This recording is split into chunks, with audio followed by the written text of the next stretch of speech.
nahimo silang dautan tungod sa ilang kaugalingong buhat. Nagpasabot di ay mga kaisunan nga ang yawa o kaning mga anghel dunay free will. Unya unsa man ning mga anghel, daghan kayo ang mga mayos mas interpret ani ba? Daghan mo ingon unsa man ang persona, mutana ko unsa persona. Ang uban mo gud natuo sila ang persona daw. Dunay lawas, dunay dili. Ang persona dunay will, free will, knowledge o intellect. Mo ni persona. But pasabot ang mga anghel dunay free will. Tungod di sa pagsupilon sa maong mga anghel, maoy hinungdan nga ning super man sa Ginoo, padayon ka sa atong topic, ano? Atong galawan ng mga nangyayari to or matubog mo to ba? Compendium mo na dibasa kaniya.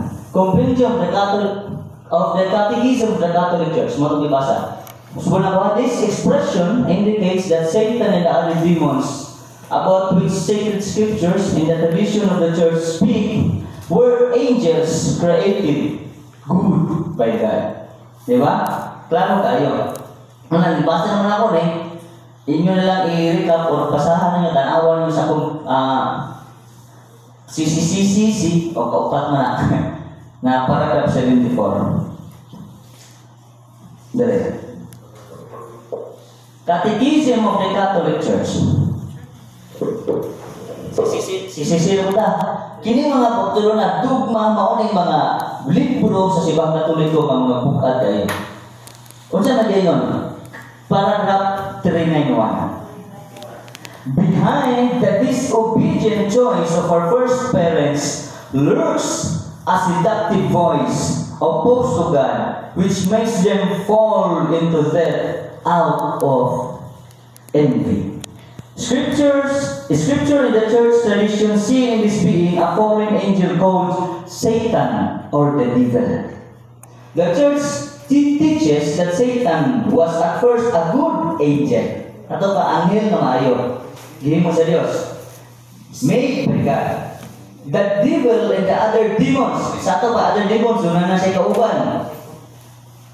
Were indeed created naturally good by God, but they became evil by their own doing. Klaro na kayo, Compendium of the Catholic Church, CCC, Fundamentals of the Catholic Dogma, nga suwat pa yun sa exorcist sa Father Gabriel Amort, nga mato pa doon niya dili nga, maugyan po nga patulunan nga ang sa sinugdan, ang mga anghel gihimo sa Dios nga mga maayo. Mo na kita, gihimo po tatanan maayo. Bisa kong tapan na dito sa mga anghel niya. Itong topic is the fall of the angels. Palayon na. Munang kini mauni dapita ang maong lensis sa bitin sa tao. Genesis 3:1-5. Sa tanang mananap na gibuhat sa Ginoong Diyos, ang bitin maong labing limpungan. Ipangutana sa bitin ang babae. Gidid-an dali ka mo sa Diyos, pagkaon sa bunga sa tanang kahoy sa tanaman. Mitubag ang babae. Magkakaon ka mo sa mga bunga sa tanang kahoy o sa tanaman gawa sa kahoy nga ana sa tiliwala nini. Gididaan kami sa Dios sa pagkaon o bisan gani sa paghigap niya ng kahoya. Kung supakon na mo kini, mamatay kami. Ingon si Eva, miingon ang bitin. Dili tinuod nga mamatay ka mo. Gisulti kini sa Dios kanino, kinasayod manggod siya, nga kumukaon ka mo niini, maabli ang inyo sa labutan, o may sama ka mo kaniya, nga nasayod unsay maayo o unsay dautan. Maotoy linla sa yawa. Unsa may giingon sa kaniyang Catechism, envy tungod siya kasina sa tao. Kanang envy? Grabe kasina ang yawa sa tao.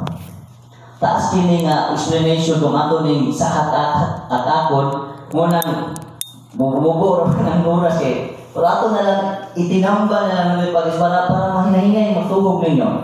Kunya karon tungod di ay sa kasina sa bitin Ungya-ungya yawa naton daw. Karon, sunod. Kaalam ni Solomon, Kapitulo 2, versikulo 24.